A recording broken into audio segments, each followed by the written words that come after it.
নমস্কাৰ 2 মে'ত গঠন হ'ব বিৰল যুগ যাৰ ফলত ভাগ্য উজ্বলি পৰিব 5 ৰাশি জাতক জাতিকাসকলৰ শুক্ৰ শনি বুধ বৃহস্পতি গ্ৰহৰ শুভ প্ৰভাৱ পৰিবলৈ গৈ আছে এই ৰাশি জাতক জাতিকাসকলৰ ওপৰত যাৰ ফলত কৰ্মজীৱনত উন্নতি হ'ব অপ্ৰত্যাশিত ধন লাভ হ'ব আৰু স্থিৰতা বৃদ্ধি পাবলৈ ধৰিব ব্যৱসায়িক বাণিজ্যৰ ক্ষেত্ৰতো উন্নতি লাভ কৰিব পাৰিব আপোনালোকে আহক তেনেহ'লে আমি বেছি দেৰি নকৰি সুন্দৰভাৱে জানি লওঁ যদি ভিডিঅ'টো ভাল লাগে লাইক এটা কৰি আমাৰ মনোবল বঢ়াব আৰু আপোনালোকৰ বন্ধুবৰ্গৰ লগত শ্বেয়াৰ কৰি তেওঁলোককো উপকৃত কৰিব জ্যোতিষশাস্ত্ৰৰ অনুসৰি মে' মাহৰ পৰা কেইটামান ৰাশিৰ ভাগ্যৰ নতুনকৈ দুৱাৰ মুকলি হৈ পৰিব বিশেষকৈ 2 মে'ৰ পৰা গ্ৰহৰ অৱস্থান দ্ৰুত হৈ পৰিব যাৰ ফলত বিৰল পৰিৱৰ্তন দেখিবলৈ পোৱা যাব লাভ সৃষ্টি হোৱাৰ ৰাজযোগ আপোনালোকৰ দেখিবলৈ পাব শুক্ৰ শনি বুধ বৃহস্পতিৰ শুভ দৃষ্টি পৰিব আপোনালোকৰ ওপৰত যাৰ ফলত কেইবাটাও ক্ষেত্ৰতো আপোনালোকে উন্নতি কৰিব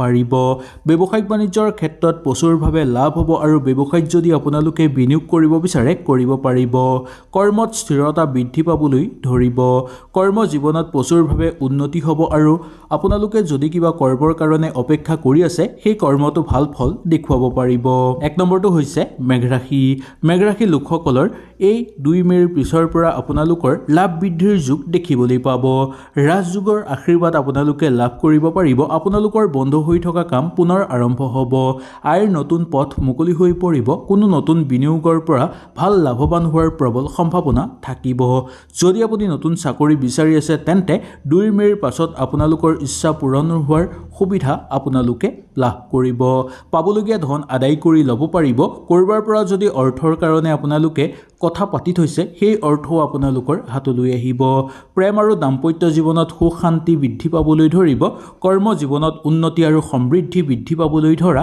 দেখিবলৈ পোৱা যাব ভ্ৰমণৰ যুগ আপোনালোকৰ নামি আহিবলৈ ধৰিব শিক্ষাৰ মানদণ্ড বৃদ্ধি পাব শিক্ষাৰ কাৰণে সামাজিক ক্ষেত্ৰত মান উজ্বলি পৰিব আপোনালোকৰ নতুনকৈ কাম বিচাৰি থকা বা নিবনুৱাসকলৰ কাৰণে মনৰ পছন্দ কাম বিচাৰি পাবলৈ সক্ষম হ'ব ৰাজনৈতিক ক্ষেত্ৰত শুভ ইংগিত দেখিবলৈ পোৱা যায় আপোনালোকৰ কাৰ্যকৰী পৰিকল্পনা নিঃসন্দেহে আপোনালোকৰ সিদ্ধি হৈ পৰিব বা সুন্দৰভাৱে আপোনালোকৰ সিদ্ধি হৈ পৰাৰ যুগ দেখিবলৈ পোৱা যাব শিল্পী সাংস্কৃতিক জগতৰ লগত জড়িত লোকসকলৰ কাৰণে অনুকূল হিচাপে পাৰ হ'ব মামলা মোকদ্দমাৰ লগত জড়িত লোকসকলৰ কাৰণেও অনুকূল প্ৰভাৱ দেখিবলৈ পোৱা যাব 2 নম্বৰটো হৈছে মিথুন ৰাশিৰ লোকসকলৰ বাবে এই মে' মাহৰ পিছৰ পৰা আপোনালোকৰ সলনি হ'ব দিন সুখ সমৃদ্ধি বৃদ্ধি পাবলৈ ধৰিব ব্যৱসায়িক বাণিজ্যৰ কৰি থকা লোকসকলৰ কাৰণে ডাঙৰ চুক্তিত স্বাক্ষৰ হোৱাৰ সম্ভাৱনা আছে আৰু ভৱিষ্যতে বহু প্ৰচুৰ পৰিমাণে অৰ্থ লাভৰ যোগ দেখিবলৈ পাব ঘৰত মাংগলিক কাৰ্য সম্পূৰ্ণ হ'ব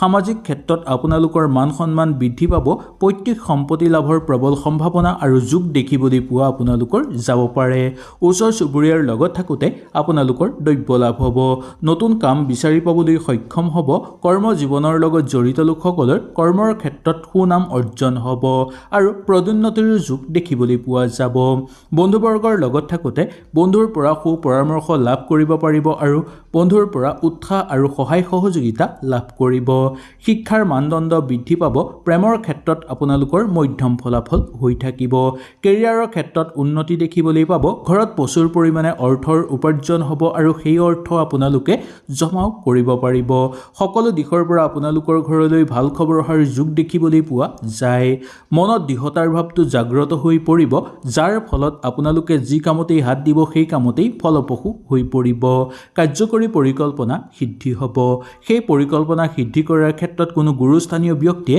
আপোনালোকক সহায় সহযোগিতা কৰা দেখিবলৈ পোৱা যাব ঠিকাঠুকলি কৰা লোকসকলৰ কাৰণেও অনুকূল প্ৰভাৱ দেখিবলৈ পোৱা যায় 3 নম্বৰটো হৈছে সিংহ ৰাশি জাতক জাতিকাসকলৰ ওপৰত বহু ভাল যোগ নামি আহিবলৈ গৈ আছে তেওঁলোকৰ আত্মবিশ্বাস বৃদ্ধি পাবলৈ ধৰিব নেতৃত্বৰ ক্ষমতা বৃদ্ধি পাব কৰ্মক্ষেত্ৰত আপোনালোকৰ পৰিশ্ৰমৰ উচিত ফল লাভ কৰিব পাৰিব প্ৰশংসা লাভ কৰিব পাৰিব ডাঙৰ দায়িত্ব আপোনালোকৰ ওপৰলৈ আহিব পাৰে কৰ্মৰ ক্ষেত্ৰত পদোন্নতিৰ যোগ দেখিবলৈ পোৱা যাব ছাত্ৰ ছাত্ৰীসকলৰ বাবে এই সময়খিনি সোণালী সুযোগ লৈ অহাৰ যোগ দেখিবলৈ পোৱা যায় বিশেষকৈ যিসকল লোকে চাকৰিৰ কাৰণে পৰীক্ষাৰ কাৰণে প্ৰস্তুতি চলাই আছে তেওঁলোকে ভাল ফলাফল দেখিবলৈ পাব মাংগলিক অনুষ্ঠান ঘৰত অনুষ্ঠিত কৰিব পাৰিব। ঘৰত যদি নতুনকৈ গাড়ী মটৰ ক্ৰয় কৰিব বিচাৰিছে তেনেহ'লে পাৰিব বা নতুনকৈ ঘৰত মূল্যৱান সম্পদ ক্ৰয় কৰাৰ প্ৰবল যোগ দেখিবলৈ পোৱা যাব। মাটি বাৰীক লৈ চলি থকা সংঘাত দূৰ হৈ পৰিব। আপোনালোকৰ মনটো আশাবাদী হৈ পৰিব। বন্ধুবৰ্গৰ লগত থাকোঁতে বন্ধুৰ সংখ্যা বৃদ্ধি পাবলৈ ধৰিব। ব্যৱসায়িক বাণিজ্যৰ লগত জড়িত লোকসকলৰ কাৰণে ব্যৱসায়ত পদোন্নতি হ'ব আৰু লগতে ব্যৱসায়ত অধিক অৰ্থ উপাৰ্জন কৰিব পাৰিব। আপোনালোকে সন্তানক লৈ আনন্দিত তথা গৰ্ব অনুভৱ কৰিব পাৰিব। খেল ধেমালিৰ লগত জড়িত লোকসকলৰ দূৰ ভ্ৰমণৰ যোগ দেখিবলৈ পোৱা যাব। ওচৰ চুবুৰীয়াৰ লগত থাকোঁতে আপোনালোকৰ অনুকূল প্ৰভাৱ থাকিব। পোহনীয়া জীৱ জন্তু ঘৰলৈ আগমন কৰাব পাৰিলে আপোনালোকৰ ভাল হ'ব। 4 নম্বৰটো হৈছে তুলা ৰাশি। তুলা ৰাশিৰ লোকসকলৰ কাৰণে লাভ বৃদ্ধিৰ সম্ভাৱনা আছে। ৰাজযোগ সৃষ্টি হ'বলৈ গৈ আছে, যাৰ ফলত আৰ্থিক স্থিতি আপোনালোকৰ ভাল হৈ পৰাৰ সম্ভাৱনা আছে। যদি আপুনি দীঘলীয়া সময় ধৰি ক'ৰবাৰ পৰা ঋণ লৈ আছে বা ঋণৰ সমস্যাত ভুগি আছে তেনেহ'লে এই সময়ৰ পৰা কিছু সকাহ আপোনালোকে লাভ কৰিব পাৰিব। ব্যৱসায়িক বাণিজ্যৰ লগত জড়িত লোকসকলৰ কাৰণে আপোনালোকৰ অনুকূল হিচাপে পাৰ হ'ব। বিদেশ ভ্ৰমণৰ সুযোগ লাভ কৰিব পাৰিব। পৰিয়ালবৰ্গৰ মাজত আপোনালোকৰ সুখ আৰু সমৃদ্ধি দেখিবলৈ পোৱা যাব। ঠিকা টুকলি কৰা লোকসকলে নতুন কামৰ লাভ পোৱাৰ যোগ দেখিবলৈ পোৱা যায়। পাবলগীয়া ধন লাভ কৰিবলৈ সক্ষম হ'ব। আনক সহায় কৰি আনন্দিত অনুভৱ কৰিব পাৰিব। শত্ৰুৰ পৰাক্ৰম কিছু পৰিমাণে আপোনালোকৰ হ্ৰাস পাবলৈ ধৰা দেখিবলৈ পোৱা যাব পাৰে। কৰ্ম জীৱনৰ লগত চলি থকা সমস্যাবোৰ কিছু পৰিমাণে পাতলিবলৈ ধৰিব। অবান্তিক খৰচৰ মাত্ৰাও কমি আহিবলৈ ধৰিব আপোনালোকৰ। তথাপিও অবান্তিক খৰচ যাতে আৰু কম হয় তাৰ প্ৰতি আপোনালোকে লক্ষ্য ৰাখিব। ৰাজনৈতিক ক্ষেত্ৰত ভাল ফল দেখিবলৈ আপোনালোকে পাব।